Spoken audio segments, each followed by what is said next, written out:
অদিতি ঘোষের লেখা গল্প স্বীকৃতি। ভিজে কাপড়ের ঝুড়িটা কাঁকালে নিয়ে নদী থেকে বাড়ি ফিরতেই দুপাশ থেকে দুই ছেলে এসে শ্যামলীর কাপড় ধরে টানাটানি করতে লাগলো। সন্তু বলল, মা, খুব খিদে পেয়েছে।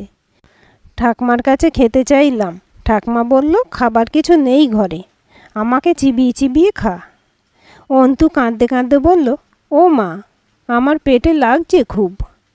এই পেটে লাগা যে খিদে পাওয়ার জন্য হচ্ছে সেটুকু বোঝার ক্ষমতা 3 বছরের অন্তুর নেই। কাপড়ের ঝুড়িটা উঠোনে নামিয়ে রেখে ভিজে কাপড়েই মাথায় হাত দিয়ে মাটির দাওয়ায় বসে পড়ল শ্যামলী। কি করবে এখনও? যে কটা মুড়ি ছিল সকালবেলায় জল দিয়ে ভিজিয়ে ওদের খাইয়ে দিয়েছে। এখন আর ঘরে একটা বিস্কুট কি এক মুঠো মুড়িও তো নেই। চাল যেটুকু আছে তাতে টেনে টুনে 7-8 দিন চলবে, কিন্তু ওদের জন্য ফ্যান ভাত রাঁধতে তো কিছুক্ষণ সময় লাগবে।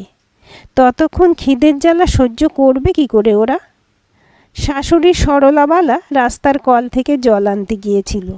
জলের কলসি আর বালতি রান্নার চালায় রেখে বলল, ভিজে কাপড়গুলো আমি শুকোতে দিয়ে দিচ্ছি, তুই বরং হাঁড়িটা বসিয়ে দে উনুনে। ওরা অনেকক্ষণ ধরে খিদে পেয়েছে বলে জ্বালাচ্ছে আমাকে। এই রোববারটা এলে হয় যত জ্বালা। খিচুড়ি স্কুল বন্ধ থাকে আর ওরাও খিদের জ্বালায় ঘ্যান ঘ্যান করে। তুই আর দেরি না করে ভাত চাপা। শ্যামলী বলল, সে না হয় চাপাচ্ছি, কিন্তু চালও তো আর বেশি নেই। বড় জোর 7-8 দিন চলবে। তারপর কি হবে মা? হঠাৎ অন্য মূর্তি ধারণ করলো সরলা। ঝাঁঝালো গলায় বলল, আমি কি করব এখন? সতীপনার ফল ভোগ কর এবার। যে টাকা আমার ঘরে ঢুকতো সেই টাকা এখন ঢুকছে অন্যের ঘরে। কথা কটা বলেই উঠোনে তারে জামা কাপড় মেলতে শুরু করলো সরলা। কাঠের উনুন জ্বালিয়ে ভাতের হাঁড়ি চাপিয়ে দিল শ্যামলী। শুকনো কাপড় পরে ভিজে কাপড়টা মেলতে মেলতে চোখাচোখি হলো শাশুড়ির সঙ্গে। চোখ সরিয়ে নিল শ্যামলী। সরলা বলল, জানি তুই আমার কথা শুনে আমাকে ঘেন্না করছিস, কিন্তু আমি কি করব বল? আমার নিজের ছেলে ছিল একটা অমানুষ। বিয়ে করে স্তক সুখ দেয়নি তোকে। এমন নেশা ধরলো যে সেই নেশাতেই শেষ হলো। আমি এখন আর দেখাশোনা করতে পারি না বলে জমি ঠিকই দিলাম। 12 বস্তা ধান ভাগে পেলাম। বিভাস ওর ভাগ বুঝে নিল। রইল 8 বস্তা ধান। সেই ধান বেচে সব। কত আর চলে? এখন ওই ছোট ছোট ছেলে দুটোর মুখে খাবার তুলে দিবি কি করে বলতো? শাশুড়ির কথার কোনো উত্তর না দিয়ে শাড়ির আঁচলে চোখের জল মুছে রান্নার চালায় ঢুকলো শ্যামলী। শ্যামলী জনম দুঃখী। ওর যখন 5 বছর বয়স তখন ওর বাবা নিরুদ্দেশ হয়ে যায়। মেয়ের হাত ধরে বাপের বাড়ি এসে হাজির হয়েছিল ওর মা। তারপর থেকে শ্যামলী মামার বাড়িতেই মানুষ। ক্লাস 10 পর্যন্ত পড়ার পর বিয়ে দিয়েছিল মামারা পাড়ার ছেলে বিকাশের সঙ্গে। বিকাশদের আর্থিক অবস্থা তেমন ভালো না থাকলেও খাওয়া পড়ার অসুবিধা হতো না। সরলাবালা স্বামী বিনয় হালদার মাত্র 48 বছর বয়সে কিডনির অসুখে মারা যায়। তার রোগের চিকিৎসা করতে বেশ কিছু জমি বিক্রি করতে হয়। তারপরও বিকাশ বিভাস 2 ভাই ও সরলার জন্য 5 বিঘে ধানের জমি অবশিষ্ট ছিল। বিকাশ মাধ্যমিক ও বিভাস উচ্চ মাধ্যমিক পাশ করে আর পড়াশোনা করেনি। অল্প বয়স থেকে তাঁত বুনতে শুরু করেছিল বিকাশ। নিয়মিত তাঁত বুনে মোটামুটি ভালো আয় করত বিকাশ। বিভাস উচ্চ মাধ্যমিক পাশ করার পর প্রথম 2 বছর টিউশনি করত, কিন্তু ঠিকমতো মাইনে দিতে চাইতো না কেউ। নিরুপায় হয়ে একটা লেদে কাজ করতে শুরু করে ও। কয়েক বছরে ভালো করে কাজটা শিখে নিয়েছে। আয় মন্দ হতো না। সরলার যথেষ্ট শক্ত সামর্থ্য ছিল। নিজেদের জমি অন্য মুনিশ দিয়ে চাষ করাতো সে, তবে দেখাশোনাটা নিজেই করত। সেখান থেকেও বেশ কিছুটা আয় হতো। ছেলেরা উপার্জন করতে শুরু করায় সরলার সংসারে সচ্ছলতা এসেছিল। মাটির পুরনো 3 কুঠুরি বাড়ির পাশে 2 কুঠুরি ইটের ঘরও তুলেছিল 2 ভাই মিলে। তবে ঢালাই দেওয়া আর হয়নি। তার আগেই সর্বনাশের পথে পা বাড়িয়েছিল বিকাশ। 24 বছর বয়সেই বিকাশের বিয়ে দেয় সরলা শ্যামলীর সঙ্গে। বিয়ের পর প্রথম 3 বছর বেশ ভালোই কাটলো। 3 বছরের মধ্যেই 2 সন্তানের বাবা হলো বিকাশ। ছোট ছেলে অন্তু যখন মাস 6-এর তখনই কিছু নেশাখোরের গাড্ডায় পড়ল বিকাশ। সেই হলো সর্বনাশের সূত্রপাত। ক্রমশ নেশা করার মাত্রা বাড়তে লাগলো। তাঁত বুনতে না গিয়ে দিন দুপুরে নেশা করে পড়ে থাকতো এখানে ওখানে। শুরু হলো সংসারে অশান্তি। বিভাস মায়ের কাছে অভিযোগ করত, এভাবে একা সংসারের দায় নেবে কি করে। বিকাশকে অনেক বোঝানো হয়েছিল, এমনকি মদ্যপ অবস্থায় বিভাসের হাতে মারও খেত সে। তবু কোনোভাবেই বদলালো না বিকাশ। দুদিন কাজে যেত তো 3 দিন যেত না। রোজগারের সব টাকা মদ খেয়ে উড়িয়ে দিত। অর্ধেক দিন মদ ছাড়া কিছুই খেত না। এর পরিণতি ভালো না হয় স্বাভাবিক ছিল। মাত্র 29 বছর বয়সেই লিভার বাস্ট হয়ে মারা গেল বিকাশ। বিয়ের পর 6 বছর পেরোতে না পেরোতেই মাত্র 23 বছর বয়সে বিধবা হলো শ্যামলী। এরপর পুরো সংসারের দায়িত্ব এসে পড়ল বিভাসের ঘাড়ে। প্রচুর পরিশ্রমী ও বুঝদার বিভাস ততদিন সঞ্চিত টাকা দিয়ে নিজেই একটা ছোটোখাটো লেদ করে ফেলেছে। তার কাছেই এখন কাজ করে 2-3টে ছেলে। বছরখানেক লেদ চালানোর পর ঘর দুটো ঢালাই করে দিল বিভাস। দেখতে দেখতে 27 বছর পূর্ণ হলো বিভাসের। পাড়া প্রতিবেশী সরলাকে বলতে লাগলো ছোট ছেলের বিয়ে দেওয়ার জন্য, কিন্তু সরলার মাথায় অন্য চিন্তা। বিভাসের বিয়ে দিয়ে দিলে হয়তো 2 ছেলে নিয়ে শ্যামলী বিপাকে পড়বে। বিয়ের পর ওর সংসারের দায়িত্ব বিভাস না নিলে অকুলে ভেসে যাবে শ্যামলী। তাই কারো কথা কানে তোলে না সরলা। উপরন্তু বলে, একজনের অল্প বয়সে বিয়ে দিয়ে ফল ভোগ করছি, তাই ছোট ছেলের আমি একটু বেশি বয়সেই বিয়ে দেব। জ্বলন্ত উনুনে শুকনো তালপাতা পুড়ে দিতে দিতে শাশুড়ির কথাটা মনে পড়ে গেল শ্যামলীর। সেই সঙ্গে মনে পড়ল 6 মাস আগের সেই রাতের কথা। ফাল্গুন মাসের মাঝামাঝি পাড়ায় রামযাত্রার আসর বসেছিল। সরলা গিয়েছিল রামযাত্রা দেখতে। রামযাত্রার আসর ভাঙতে ভাঙতে রাত 11টা বেজে যেত। ছেলেরা ঘুমিয়ে পড়বে, তাই শ্যামলী যায়নি। 2 ছেলেকে নিয়ে বাড়িতে ছিল ও। অন্যদিন লেদ বন্ধ করে বাড়ি আসতে আসতে রাত 10টা বেজে যায় বিভাসের। সেদিন 9টা নাগাদ বাড়ি ফিরল ও। শ্যামলী 2 ছেলেকে ঘুম পাড়িয়ে নিজে শুয়েছিল ওদের পাশে। ছিটে বেড়ার পাঁচিল দেওয়া বাড়িটায় একটা করগেটের টিনের দরজা, সেটাই ভেতর থেকে একটা খিল লাগানো থাকে। কড়া নাড়ার শব্দে দরজা খুলল শ্যামলী। সঙ্গে সঙ্গে ভেতরে ঢুকে খিলটা আটকে দিল বিভাস। বিভাসের গায়ে মদের গন্ধ পেয়ে সরে দাঁড়ালো শ্যামলী। ভয় মেশানো গলায় বলল, তুমি মদ খেয়েছো ঠাকুরপো? বিভাস জড়ানো গলায় বলল, সুনীল লটারিতে 50,000 টাকা পেয়েছে, তাই বন্ধুদের মদ আর মাংস খাওয়ালো। ফ্রিতে পেলাম তাই একটু খেলাম। তা বলে দাদার মতো রোজ খাবো নাকি? ছাড়ো সব কথা। সন্তু অন্তু ঘুমিয়েছে? শ্যামলী বলল, হ্যাঁ ঘুমিয়েছে, মা রামযাত্রা দেখতে গেছে। তোমাকে খেতে দেব? না, পরে খাবো, এখন ঘরে আয়, তোর সঙ্গে আমার কথা আছে শ্যামলী। শ্যামলীকে ছোট থেকে দেখছে বিভাস। ওর থেকে 2 বছরের ছোট। একসঙ্গে খেলাধুলা করে বড় হয়েছে, তাই পুরনো অভ্যাস মতো শ্যামলীকে নাম ধরেই ডাকে বিভাস, আর তুই বলে। শ্যামলী বিয়ের আগে ওকে বিভুদা বলতো, বিয়ের পর ঠাকুরপো বলে। কথা বলতে বলতে শ্যামলীর ঘরে ঢুকলো বিভাস। ভয়ে ভয়ে ওর পিছু পিছু ঘরে ঢুকলো শ্যামলী। জীবনে প্রথম দিন পেটে মদ পড়েছে, তাই ক্রমশ জড়িয়ে আসছে বিভাসের গলা। পা টলছে। টলতে টলতে শ্যামলীর কাপড়ের আঁচলটা ধরে এক ঝটকায় নামিয়ে দিল ও। শ্যামলীকে জাপটে ধরে বলল, বন্ধুরা বলছে আমি নাকি একটা গাধা, শুধু শুধু দাদার বউ ছেলেদের পুষছি। এবার ঠিক করেছি আর শুধু শুধু পুষবো না। ভয়ে আঁতকে উঠল শ্যামলী। বিভাসের বাহুবন্ধনের মধ্যে ছটফট করতে লাগলো।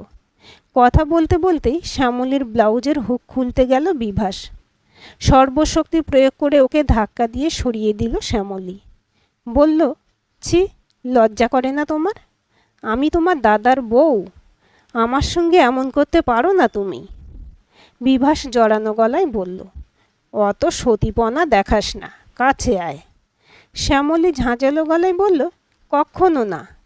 বিভাস বলল, এত তেজ? বেশ, কাল থেকে আমি তোর সংসারের দায়িত্ব নেব না। শ্যামলী কোনো কথা না বলে কাঠের মতো দাঁড়িয়ে রইল। টলতে টলতে ঘর থেকে বেরিয়ে গেল বিভাস। রাতে শাশুড়ি ফিরতে সব কথা বলল শ্যামলী। বিভাস নিজের ঘরে শুয়ে পড়েছিল। সেই রাতেই বিভাসকে ডেকে তুলে ওকে চরম অপমান করে ওর গালে থাপ্পড় মারল সরলা। বিভাস চুপচাপ হজম করল সব। তবে এর পরিণতি যে কতটা খারাপ হবে বুঝতে পারেনি সরলা। পরের দিন সকালে উঠেই বিভাস সরলাকে জানিয়ে দিল যে ও শ্যামলীর হাতে খাবে না, আর ওর ছেলেদের দায়িত্ব নিতে পারবে না। আজ থেকে শ্যামলী ওর ছেলেদের নিয়ে আলাদা থাকবে। ওর ভাগের ধান এবার থেকে ওকে দিয়ে দেওয়া হবে। সরলা বলল, এ কি বলছিস তুই? ওর দুটো ছোট ছোট ছেলে নিয়ে আলাদা হবে? বিভাস বলল, হ্যাঁ তাই হবে। তুমি আর আমি একসাথে থাকব। তুমি রান্না করবে, তবে আমি খাবো। সরলা বলল, তা হয় না, অত বড় অন্যায় আমি করতে পারবো না। আমি ওকে আর অন্তুসন্তুকে ছেড়ে থাকতে পারবো না। বিভাস বলল, বেশ, তাহলে তুমি ওদের নিয়েই থাকো। আজ থেকে তোমার দায়িত্বও আমি নিতে পারবো না। সরলার জিদও কম নাই। ও ঝাঁঝালো গলায় বলল, বেশ, আমার দায়িত্ব নিতে হবে না তোকে। তোর টাকা চাই না আমার। খেতে জুটলে 4 জনে খাবো, আর না জুটলে সবাই উপোস থাকবো। যা বলেছিল তাই করেছিল বিভাস। সেদিন থেকেই টাকার বিনিময়ে কাকার বাড়িতে নিজের খাওয়ার ব্যবস্থা করেছিল। ওখানে খায় আর নিজের কোঠা ঘরে এসে শোয়। মাটির বাড়ির দিকে ভুলেও পা রাখে না। সরলা তখন যত সহজে কথাটা বলেছিল, বাস্তবে সেটাকে মেনে নেওয়া যে এতটা কঠিন হবে তা ভাবেনি। এখনও এই সিজনের ধান ঘরে ঢোকেনি। তার আগে সরলার ভাঁড়ার প্রায় ফাঁকা। তাই বাচ্চা নাতিগুলোর কথা ভেবেই হয়তো অমন কথা বলে ফেলেছে। তবে শ্যামলীর এক এক সময় মনে হয় ওর জন্যই ওই বয়স্ক মানুষটা ভালোভাবে খেয়ে পড়ে থাকতে পারে না। আচ্ছা, শাশুড়ি কি মনে মনে চেয়েছিল যে শ্যামলী দেওরের সঙ্গে সম্পর্ক রেখে সংসারটা টিকিয়ে রাখুক? তা না হলে সতীপনার প্রসঙ্গ তোলে কেন মাঝে মাঝে? হয়তো অভাবের তাড়নায়, তবুও তো তোলে। ভাতের ফ্যান পড়ে হাঁড়ির গা মাখামাখি হয়ে গেছে। ভাতটা হয়েও গেছে। খেয়াল হতেই তাড়াতাড়ি হাঁড়ি উনুন থেকে নামিয়ে থালায় থালায় ফ্যান ভাত তুলে দিল শ্যামলী। তার উপর নুন ছড়িয়ে হাতায় করে ঘেঁটে ঠান্ডা করতে লাগলো। সরলা নাতিদের ভোলাতে বাইরে নিয়ে বেরিয়েছিল। বাড়ি ঢুকেই ওদের খাওয়াতে বসলো। বলল, আমি ওদের খাইয়ে দিই, তার মধ্যে তোর আর আমার জন্য ভাত ঢেলে দে থালায়। খেতেই যখন হবে তখন আর বেলা করে লাভ কি? শ্যামলী আর দুটো থালা এনে ফ্যান ভাত ঢেলে দিল। শ্যামলী অবাক হয়ে দেখল পরিস্থিতির চাপে কেমন বুঝদার হয়ে গেছে ছেলেগুলো। কাল পর্যন্ত আলু ভাত ছিল ফ্যান ভাতের সঙ্গে, আজ তাও নেই। তবু কোনো বায়না না করে কেমন অম্লান বদনে খেয়ে চলেছে ওরা। মনের সঙ্গে অনেক যুদ্ধ করেছে শ্যামলী, কিন্তু শেষ পর্যন্ত কঠিন বাস্তবের কাছে হেরে গেছে বিবেক। আজ বেপরোয়া হয়ে গেছে মনটা। ও তৈরি হয়েই ছিল। সারা বাড়ি যখন ঘুমে আচ্ছন্ন, তখন বিভাসের ঘরে দরজায় আস্তে আস্তে টোকা মারল শ্যামলী। বেশ কয়েকবার টোকা মারার পর দরজা খুলল বিভাস। সামনে শ্যামলীকে দেখে চমকানো স্বরে বলল, কি হয়েছে এত রাতে তুই? কোনো রকম ভনিতা না করে নিজের বুকে থেকে আঁচলটা সরিয়ে ফেলে শ্যামলী বলল, আমি আর সতীপনা করব না। সেদিন তোমাকে যা দিইনি আজ তা দিতে এসেছি। তুমি আমাকে ফিরিয়ে দিও না। আমার 2 ছেলে না খেতে পেরে মারা যাবে। আমি আর সহ্য করতে পারছি না। বিভাস পায়ে পায়ে শ্যামলীর পাশে এসে দাঁড়ালো। শাড়ির আঁচলটা ওর গায়ে জড়িয়ে দিল। তারপর বলল, আমি সেদিন যা করেছিলাম তা নেশার ঘোরে আর বন্ধুদের কথায়, কিন্তু তোকে এটা মানায় না শ্যামলী। তুই এখন ঘরে যা। কাল সকালে আমি মায়ের সঙ্গে কথা বলবো। পরদিন সকালে বিস্কুটের প্যাকেট আর পাউরুটি এনে সন্তু অন্তুর হাতে দিল বিভাস। অনেক দিন পর কাকার কাছ থেকে এসব পেয়ে ওরা লাফালাফি শুরু করে দিল। সরলা বলল, যাক, এতদিনে তাহলে ভাইপোদের জন্য মায়া হলো। বিভাস বলল, তুমি তোমার ঘরে চলো মা, তোমার সঙ্গে আমার কিছু প্রয়োজনীয় কথা আছে। আর তুমি শ্যামলীকেও ডাকো, দুজনের সামনেই আমি সব কথা বলতে চাই। সরলা হাঁক দিল, শ্যামলী, একবার এদিকে আয়। শাশুড়ির ঘরে ঢুকতে গিয়ে শ্যামলী দেখল খাটের ধারে বিভাস বসে আছে। ভয়ে আঁতকে উঠল ও। তবে কি কাল রাতের কথা মায়ের কাছে বলে দেবে ঠাকুরপো? দুরু দুরু বুকে ঘরে ঢুকল ও।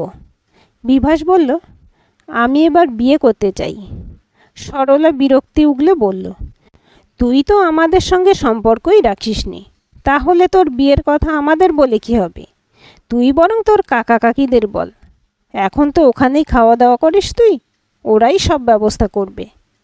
বিভাস বলল, না, আমার বিয়ের ব্যাপারে ওদের মতামতের দরকার নেই, তোমার আর শ্যামলীর মতের দরকার। সরলা বলল, আমাদের মতামতের দরকার কেন? আমি অনেক ভেবে দেখলাম যে আমি যদি অন্য কোনো মেয়েকে বিয়ে করি তাহলে সে শ্যামলী আর ওর ছেলেদের নিয়ে কখনো একসাথে থাকতে চাইবে না, তাতে ওদের জীবন চালানো কঠিন হবে। তাই আমি শ্যামলীকেই বিয়ে করতে চাই। এখন বলো তোমাদের মত আছে কি না? শ্যামলী বলল, না না, এ হয় না, লোকে কি বলবে? তার থেকে তুমি কোনো ভালো মেয়ে দেখে বিয়ে করো ঠাকুরপো। সে করতেই পারি, কিন্তু তোমার আর সন্তু অন্তুর কী হবে সেটা ভেবে দেখো। কিছুক্ষণ চুপ করে থেকে সরলা বলল, লোকের কথা ভেবে কি হবে মুখপুরি? লোকে কি একবেলা দুটো খেতে দেবে তোকে? তুই রাজি হয়ে যা, আর আমিও রাজি এই বিয়েতে। শ্যামলী কোনো কথা না বলে মাথা নিচু করে দাঁড়িয়ে রইল। আসলে ওর মনের মধ্যে তখন দুটো ভাবনাই সমানভাবে মাথাচাড়া দিচ্ছে। 5 বছরের আর 3 বছরের দুটো ছেলের মা হয়ে আবার বিয়ের কথা ভাবতে যেমন খারাপ লাগছে, তেমনি উল্টো দিকটাও ভাবছে। এই বিয়েটা করলে সন্তু অন্তু রোজ পেট ভরে খেতে পাবে, ওদের আর কোনো কষ্ট থাকবে না। কি করবে ও নিজেই বুঝতে পারছে না। ওকে চুপ করে থাকতে দেখে বিভাস বলল, আমাকে এবার যেতে হবে, ছেলেগুলো এসে দাঁড়িয়ে থাকবে না হলে। তুই ভেবে দেখিস কি করবি। সরলা বলল, ভাবাভাবির আর কিছু নেই, এই বিয়ে হবে। দেখছিস না ও চুপ করে আছে, তার মানে ওর আর অমত নেই। বিভাস বলল, পিঁড়িতে বসে বিয়ে করতে শ্যামলীর আপত্তি থাকলে না হয় বিয়েটা রেজিস্ট্রি করেই হবে। সরলা বলল, না, সেটা হবে না, তোর এটা প্রথম বিয়ে, অনুষ্ঠান করেই বিয়ে হবে। উত্তরপাড়ার দত্তদের মিনার আষাঢ়ের 4 তারিখে বিয়ে হবে, ওই দিনই তোদের বিয়ে হবে। আর মাত্র 3 দিন বাকি, আমি বামুন ডেকে সব ব্যবস্থা করছি। বিভাস বলল, আমি তোমার হাতে টাকা দিয়ে দেব, তুমি যেমন ভালো বুঝবে করবে। আর না দাঁড়িয়ে লেদ খুলতে চলে গেল বিভাস। যাওয়ার সময় বলে গেল, আমি রামুখী দিয়ে বাজার করে পাঠিয়ে দিচ্ছি, আজ থেকে আমি বাড়িতেই খাবো। বিভাস বাড়ি থেকে বেরিয়ে যেতেই কান্নায় ভেঙে পড়ল শ্যামলী। সরলা ওকে বুকের মধ্যে টেনে নিল, মাথায় হাত বুলিয়ে দিতে দিতে বলল, তুই কাঁদিস না শ্যামলী, যা হবে ভালোই হবে। জানবি সবই ঠাকুরের ইচ্ছা, তোর কষ্ট দেখে ঠাকুরই এই ব্যবস্থা করিয়েছেন। সমস্ত নিয়মকানুন ঠিকমতো মেনে বিভাস ও শ্যামলীর বিয়ে হয়ে গেছে 2 দিন আগে। ওদের পাড়ায় এই প্রথম বিধবা বিবাহ হলো। একটা দৃষ্টান্ত রাখল বিভাস। পাড়ার কিছু লোক নিন্দেবান্দা বা সমালোচনা করলেও শ্যামলীর কষ্টের কথা ভেবে অনেকেই সমর্থন করেছে এই বিয়েটাকে। আজ ওদের ফুলশয্যা, ছোট করে একটা অনুষ্ঠানের আয়োজন করা হয়েছে। নিমন্ত্রিতের সংখ্যা মাত্র 50। বিভাসের খাটটা ফুল দিয়ে সাজানো হয়েছে। পাড়ার বউ মেয়েরা শ্যামলীকে নিয়ে এসে বিভাসের খাটে বসিয়ে দিয়ে গেছে। প্রথম ফুলশয্যার কথা মনে পড়ে যেতে খারাপ লাগছে কিছুটা, তবে গত কয়েকদিন ধরে নিজের মনকে বুঝিয়ে অনেকটা শান্ত করেছে শ্যামলী। শেষ পর্যন্ত ওকে যে অবৈধ সম্পর্কে জড়িয়ে পড়তে হয়নি, এটাই ঈশ্বরের অনেক আশীর্বাদ। বিভাস ঘরের চৌকাঠে পা রাখতেই লজ্জায় মুখ নিচু করে জড়সড় হয়ে বসে রইল শ্যামলী খাটের এক কোণে। দরজা বন্ধ করে ঘরে ঢুকল বিভাস। শ্যামলীর সামনে দাঁড়িয়ে নরম গলায় বলল, প্রথমেই আমি তোর কাছে ক্ষমা চেয়ে নিচ্ছি সেদিনের সেই খারাপ ব্যবহারের জন্য। তবে একটা কথা বিশ্বাস করবি কি না জানি না, সেই ঘটনার পর তোর প্রতি একটা শ্রদ্ধা জন্মেছে আমার মনে। মুখ নিচু করে নখ খুঁড়তে খুঁড়তে শ্যামলী বলল, কিন্তু 5 দিন আগে সেই রাতের পর সেই শ্রদ্ধা নিশ্চয়ই উবে গেছে, থাকা সম্ভবও নয়। সেদিন কি ঘেন্না করছিল আমাকে? বিভাস বলল, না, তা কখনোই নয়। শুধুমাত্র ছেলেদের কথা ভেবে সেদিন যখন তুই নিজের ইচ্ছার বিরুদ্ধে গিয়ে ইজ্জত দিতে পিছপা হলি না, তখন তোকে দেখে আমার ঘেন্না নয়, মায়া হয়েছিল। আমি বুঝেছিলাম একজন মায়ের যন্ত্রণা কতটা। সেই সঙ্গে বুঝতে পেরেছিলাম যে নিজের অন্যায় জেদের বশে কতটা কষ্ট দিয়েছি তোদের। আর এও বুঝেছিলাম তোর আর তোর ছেলেদের ভবিষ্যৎ সুরক্ষিত করার জন্য তোকে একটা স্বীকৃতি দেওয়া দরকার।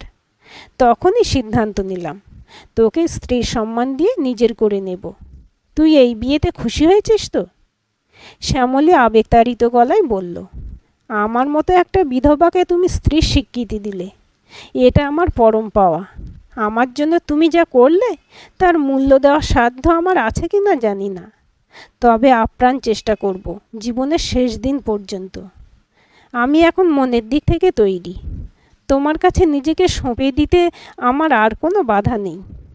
কথা বলতে বলতে অঝরে কাঁদছিল শ্যামলী। ওর চোখের জল মুছিয়ে দিয়ে ওকে বুকের মধ্যে টেনে নিল বিভাস। আজকের গল্পটি কেমন লাগলো কমেন্ট করে জানাবেন। ভালো লাগলে লাইক, হাইপ, শেয়ার করবেন। আর চ্যানেলটি সাবস্ক্রাইব করে বেল আইকনটি ক্লিক করে রাখতে ভুলবেন না।